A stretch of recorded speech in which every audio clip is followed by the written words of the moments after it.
Hello friends, કેમ છો બધા? જો આજે છે ને મેં ખડી ભાજી બનાવી હતી.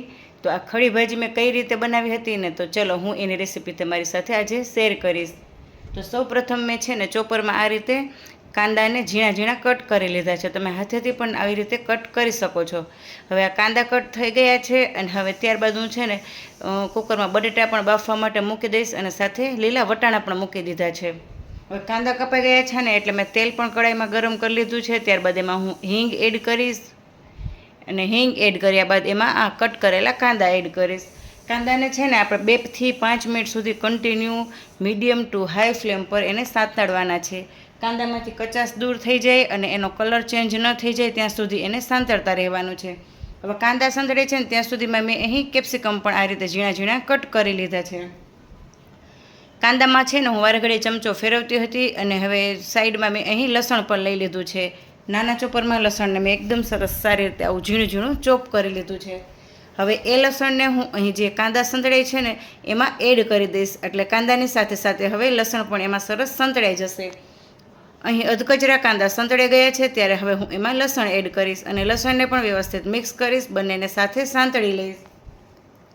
થોડીવાર પછી એમાં હું આદું છીણી લઈશ અને આદું છીણ્યા બાદ એને પણ વ્યવસ્થિત મિક્સ કરી લેવાનું છે.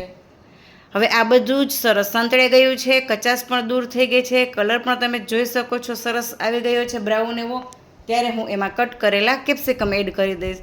કેપ્સિકમને પણ આપણે અહીં અધકચરા જ સાંતળવાના છે. 1 થી 1.5 મિનિટ સુધી સંતળાઈ જાય. ત્યારબાદ કેપ્સિકમ સરસ સોફ્ટ એવા થઈ જશે. સાવ સોફ્ટ નહીં થાય પરંતુ અધકચરા સોફ્ટ કરવાના છે. ત્યારબાદ હું એમાં ઝીણા કટ કરેલા ટમેટાં એડ કરીશ અને ટમેટાને પણ આપણે વ્યવસ્થિત મિક્સ કરી લેવાના છે.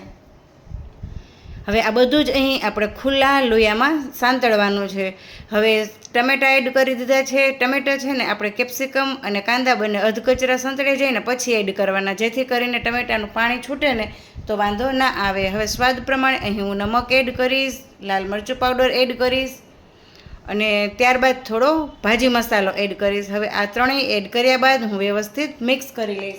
હવે મેં અહીં ગેસની ફ્લેમ મીડિયમ ટુ લો કરી છે, કેમ કે આ બધા મસાલા એડ કર્યા છે ને એટલે અહીં તરીએ દાજી ન જાય ને એ માટેનું ધ્યાન રાખવું પડે. હવે મીડિયમ ટુ લો ફ્લેમ પર અહીં આપણા કાંદા, ટમેટાં અને કેપ્સિકમ સરસ સંતળાઈ રહ્યા છે અને કલર પણ તમે જોઈ શકો છો એકદમ સરસ લાલ એવો હવે દેખાય છે, કેમ કે ટામેટાં એડ કર્યા છે, ઉપરથી આપણે લાલ મરચું પાવડર એડ કર્યું છે અને હવે એ સરસ સંતળાઈ પણ ગયા છે. એમાંથી તેલ છૂટું પડી જાય ને એટલું સંતળાઈ ગયું છે. હવે ત્યારબાદ હું એમાં બફાઈ ગયેલા લીલા વટાણા એડ કરીશ અને એને પણ વ્યવસ્થિત મિક્સ કરી દઈશ. હવે આ બધું જ વ્યવસ્થિત સંતળાઈ ગયું છે, વ્યવસ્થિત મિક્સ પણ થઈ ગયું છે. ત્યારબાદ લાસ્ટમાં એમાં જે મેં બટેટા બાફી અને આ રીતે નાના નાના પીસમાં કટ કર્યા હતા એ બટેટા એડ કરીશ અને એને પણ વ્યવસ્થિત મિક્સ કરી લઈશ. હવે બટેટા મિક્સ કર્યા બાદ હું એને ઢાંકીને અડધોથી 1 મિનિટ માટે રહેવા દઈશ. ભાજીને આ રીતે આપણે ચમચાથી પ્રેસ કરીને જે બટેટા એડ કર્યા હોય એને વ્યવસ્થિત એમાં મિક્સ કરી લેવાના છે.